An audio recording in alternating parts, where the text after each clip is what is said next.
Hi, I'm Rick Dior, and just playing some brushes there. One of my favorite things to do. And when I lived in New York, literally half of my gigs were completely on brushes. So I had to learn how to play with a lot of energy, but it was never too loud. So a lot of these gigs were, they might have been in restaurants or clubs, things like that. And with acoustic instruments like upright bass, no amp, and piano, trios. So brushes is a great thing, obviously, to learn how to do, and it's a necessity if you want to be a working drummer in all fields. Now, I've done lots of videos on brushes, probably 6 or 7. I got to count them, but I do have a playlist on YouTube. So I cover a lot of things on there. But today, I'm going to answer some of the questions I've gotten on brushes from you all, and also talk about how to repair brushes, because I've gotten questions on those too, which is pretty obvious, but we'll go over it, as well as how I work on certain strokes that I use a lot. So first we'll start with the repair of the brushes. Now the brushes I like to use, like I said in those other videos, are the Regal Tip Classic brushes or the Vic Firth Purple brushes. They're literally the same brush, pretty much. So either one of those is fine. I'm a Vic Firth endorser, so normally I use the purple ones, but my purple ones are a shot. I've been playing, a lot, practicing really, a lot with brushes recently, and these are about gone. Eventually brushes wear out, they bend, and you have to retire them. Now, one thing you can do to save them a little is if you find one of the strands of this thin gauge wire, has strayed, you can try to straighten it out, but that normally doesn't work. So what I suggest is just pick it out of the group and just cut it with a set of small wire clippers like this. And cut it as close to the end where the rubber is as you can, like that. And that's it. And after a while, you will run out of strands. And that's when it's time to retire a brush. I took a few out here that have, like that. Pretty gimpy. All right, so there's not much left. Maybe good for playing samba because there's not a lot of brush, so you could use that in one hand. But eventually they do, just like anything, wear out. The rubber will split, it'll dry out. Now to keep the rubber from drying out, you could put some oil on there, some olive oil, that actually works and smells good. So that'll keep that rubber from drying out. Also, I definitely suggest if you're using a retractable brush to keep it like that in your stick bag. All right, retracted. Also, you may want to wrap a piece of plastic around there because what will happen is that will stick out, and then these ends, that's how they become bent, by being crushed in your stick bag. So I usually put a piece of plastic and I put them down like this, not like this, okay? So they can come out in the bag. You can also keep them in a tube like this. These come with tubes, so you can do that. Just takes up a lot of room in the bag, so that's up to you. Now let's talk a little about some specialty brushes. These are brushes that Mike Balter makes. Mike Balter is now part of Vic Firth, and I've endorsed them. I've had an endorsement with them for, probably 25 years now. And Mike's just a great guy, and I know he's enjoying his retirement. So these are Louis Belson brushes, and one end is a mallet, and the other end is a brush. Great for playing shows. Playing ballads are wonderful because you can be playing and then just switch to the mallet, okay, and play a roll or whatever. So very, very useful. And these brushes, I believe Mike made these for me, I can't remember, years ago, and I was playing a show and I had some really fast switches, so.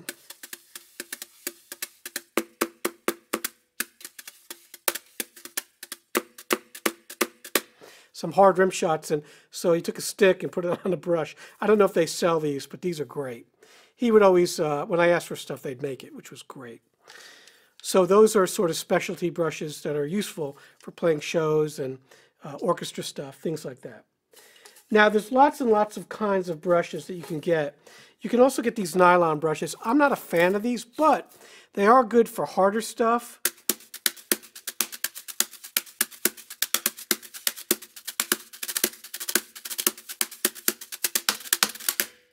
So, you know, again, maybe for samba, for funk.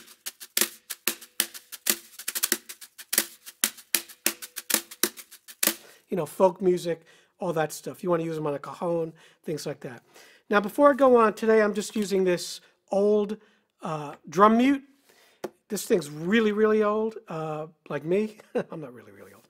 But this is probably 40 years old. And I got them from a guy in New Jersey. He used to sell them through Drummers World in New York. But now they're made by Sabian. They're a little bit different, but they're great for playing brushes. And I chose this today rather than a snare drum so I can talk while I'm playing. Otherwise, you wouldn't hear me. So that's what we're doing, okay? And you can also practice. I used to practice on a cardboard box or my trap case sometimes. Anything with some kind of, you know, coated head. Doesn't even need to be very coated. Just something you can hear.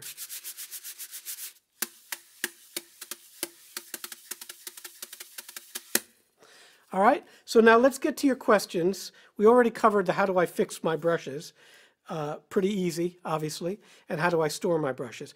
But you guys also had some technique questions. One of the biggest ones was the flutter that I do, which is, I don't just do that. I didn't invent that. Lots of drummers do it. Just the flutter, you hit it here and bend it. Now, I thought I explained this pretty clearly on my other videos, but I guess I didn't. And today we have an overhead view, which you've seen already, so maybe that'll help. So what I do is I hit the brush on the rim like this, close to the rubber, and then that gets the brush moving, and then I bend my wrist down.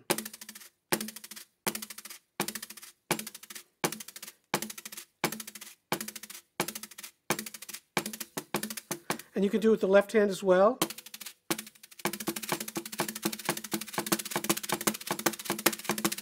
Now, on a snare drum, you won't get that popping sound. You'll just hear the drum, all right? Because this is not on anything. It's just on a stand. So that's why you're hearing it.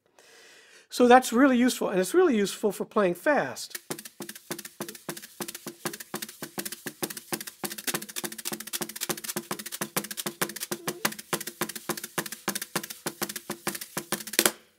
Kind of cheating, okay? But it works great for that. So very, very useful. So that's what I call a flutter. Now, some of you also asked about the rolls, the tremolos. All that's going on there is you put your hand like this and you move your fingers. So hopefully you can see this with my overhead camera here, how I'm moving my fingers. Simple, okay? You can do that with both hands. It's harder with the left hand traditional. So you just have to work on that. Good. And then also we talked about in those other videos about taps. So a staccato tap, there's resistance there. And then you can also play it flat, like a dead stroke. So.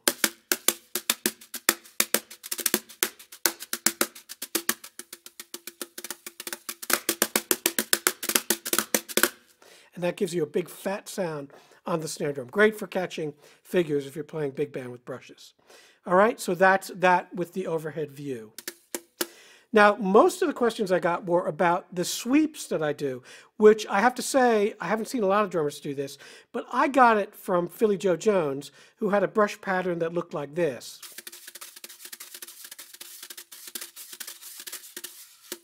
Philly Joe Jones had a great brush book back in the day. I believe he wrote it maybe in the late 60s or 70s. I do have a copy of it, and probably someone has covered it on YouTube.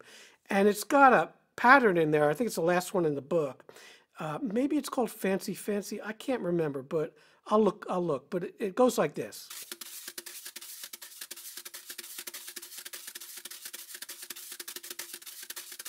So after doing that and learning how to do that, I thought, wow, I wonder what else we can do with it. So I started doing this.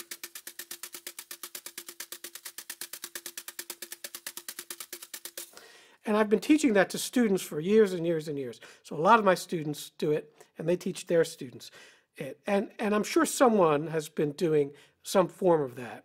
It's a great exercise for your traditional grip, too. Really builds up that forearm for strength, okay? So all I'm doing there, and now you'll have the overhead view, is going towards myself and then away. And I'm holding on to the stick, or the brush, I should say, not with a death grip, but very loose, and I'm letting the brush weight carry my wrist, not the other way around. So after a while, it's like perpetual motion, where I'm just moving that wrist slightly, and the weight of the brush carries it. Now there's legato versions of that, which I've gone over like that, and staccato, where you're just using the tip of the brush. And the best way to practice that is with rudiments, so paradiddles,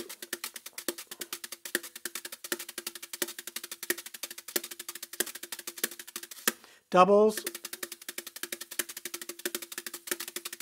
and just mix it up.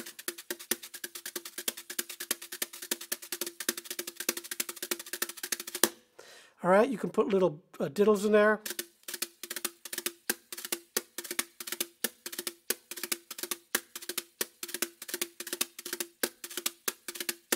It's a difficult technique to do, but it's doable. And I'm always working on it. Some days it's better than others. Some days it feels great. It has a lot to do with the way that your forearm moves there. And make sure, once again, you're distributing that weight on the brush and not just trying to move it. Because if you do that, you'll never be able to get any speed with it. Now, you also need to practice away from you. So like this. You're going to find that's much harder than moving towards you. I don't know why. Okay, it just is. And it's harder for everybody. So every time I show a student that, they have a really hard time moving like this. And I think it's because naturally we do that towards us. Rarely will we do that. Okay? So maybe. I'm sure one of you will email me with your ideas on it. So let's just talk just a bit how I work on this with rhythms, which I always work on everything with rhythms, as you know. If you go to my book, the older version, page 180, I believe the newer version is 183. There's a 5th edition is out now.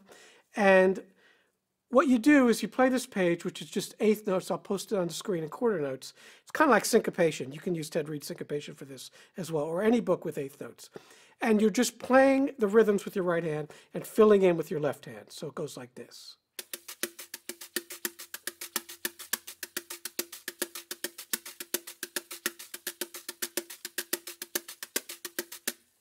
All right, so those are one-note fill-ins. When you look at line 3, then you got to do more strokes with your left hand. So you're filling in.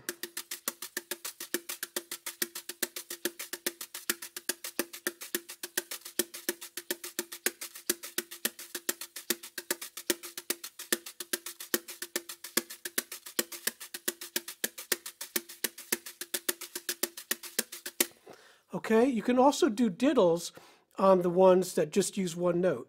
So, like that. So you're doing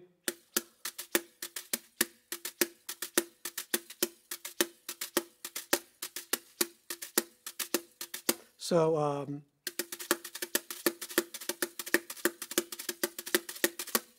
right, that kind of thing. It is difficult to do that. But again, practice that triplet.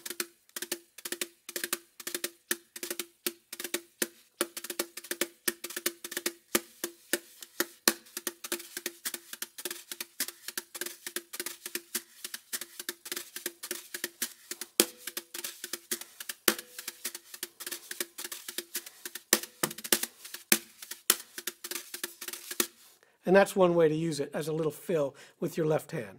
Okay, so that was a very common question. Now, the other question I got was about how I hold my hands. In other words, the posture. And it's pretty much exactly like traditional, but you don't have to play in the same direction I play. Like some players, like Elvin Jones, I think Peter Erskine, play backwards.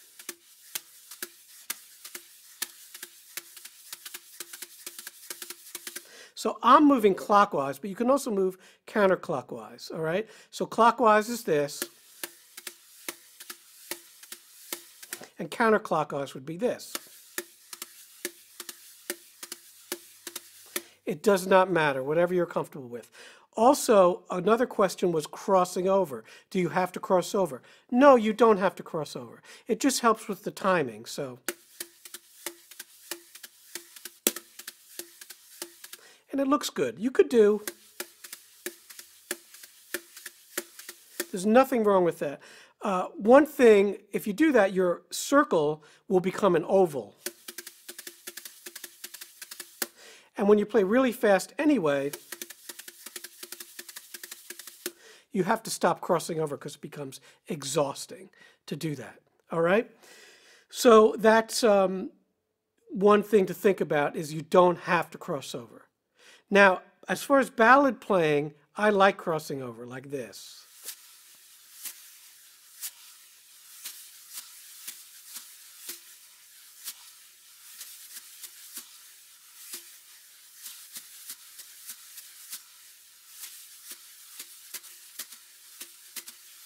And you can also play a jazz pattern like this. That's a figure 8. 1, 2, 3, 4, 1, 2, 3, 4.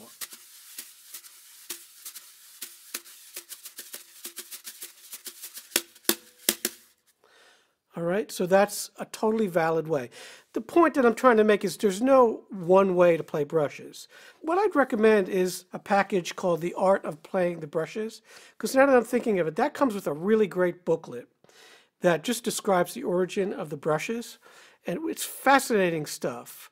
It goes, you know, all the way back to the beginning of recording, really, and Baby Dodds, talk about that, and all these great brush players, Sid Catlett. So that's one thing, and it also has a really good play along with it too. And I think it's on Amazon really cheap now. You might want to check. Last time I looked, it was $12. I bought a bunch and gave them to students. So that's one thing that would help, is looking at that. And on that package, it's got some great brush players. Charlie Persip, Vernel Fourier, Billy Hart's on there, Joe Morello is on there, and like I said, it also has a play along. So you could see all these different players with different concepts of brush playing. That would be a really educational thing for all you guys to check out. Because again, no two players are going to play the same way. So I hope that answers most of your questions on this. And I'm going to do a brush video soon on the drum kit, playing along to some music. I'm going to bring out my jazz drums again after I finish recording a few more things on these Doc Sweeneys, which I love. So we'll see you next time. Thanks.